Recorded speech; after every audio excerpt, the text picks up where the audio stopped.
Question number 7, the Right Honourable Winston. Time to get serious. Mr. Speaker, this question is to the Prime Minister and asks, does he stand by all his statements? The Right Honourable Prime Minister. Mr. Speaker, yes. Thank you very much. Supplementary question. Supplementary question, Right Honourable Winston Peters. Why does he stand by the statement, and I quote him, "If you just look at abattoirs throughout the Middle East, we know there's a huge amount of opportunity and work there because their abattoirs are very old and they slaughter a lot of animals for domestic business and Hajj," end of quotes. The Right Honourable Prime Minister. Because it's correct. Supplementary question. Supplementary question, Right Honourable Winston. Why does he believe that $2.6 million of taxpayers' money is better given to a Saudi multimillionaire to build an abattoir in Saudi Arabia rather than funding, for example, melanoma patient Tessa Taylor and at least 11 other New Zealanders with the treatment Keytruda? The Right Honourable Prime Minister. Mr. Speaker, because it's an investment in potentially economic growth and it's a strong economy that leaves the government with more resources ultimately to fund drugs like Keytruda. Supplementary question. Supplementary question, Right Honourable Winston Peters. Why does he believe that millions of dollars of New Zealand taxpayers' money is better given to a Saudi Arabian multimillionaire to build an abattoir in Saudi Arabia rather than contributing to a new needed abattoir on the Chatham Islands, for example? They would employ 18 people there and vastly improve the Chatham Islands economy.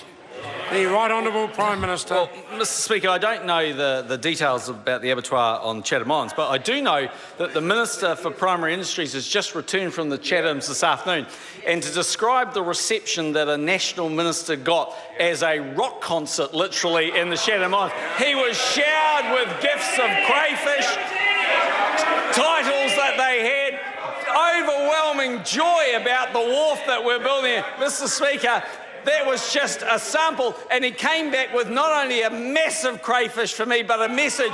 Please come back, Prime Minister. We want you in the Chatham Islands. We desperately love... Order. Big question. Sorry, Mr. Speaker. Order. A point of order. Order. Order. Point I have of order. a point of order. Mr. Speaker, because it's not a... Order. Order. I have a point of order, first of all, from the Honourable Annie King. Thank you, Mr. Speaker. I wondered if the Prime Minister could extend that answer and talk about the crayfish and the reception I got on the Chatham Islands yesterday. We're keen to finish before 10 o'clock tonight. Speaker. Point of order, the Right Honourable... Because it's not available, I want to table two documents. One is the meat processing project report. It's not available on the internet with respect to the Chatham Islands.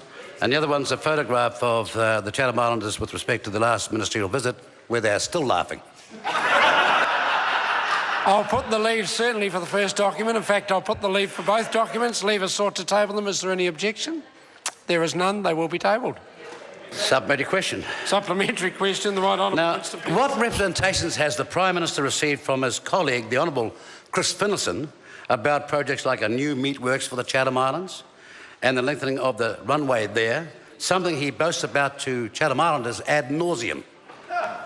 The Right Honourable Prime Minister. Well, Mr. Speaker, my understanding is that Mr. Finlayson has been to the Chatham Islands on many occasions. He also has received great support from the people of the Chatham Islands. And Mr. Speaker, I don't know exactly the party vote results in the Rongotai electorate of the Chatham Islands, but I just heard the squabbling amongst the extended family members, and the way I heard the discussion was Chris Finlayson beat Annette King, but we don't like to mention that he is so close to Christmas. And they love me on his island. Question. Order.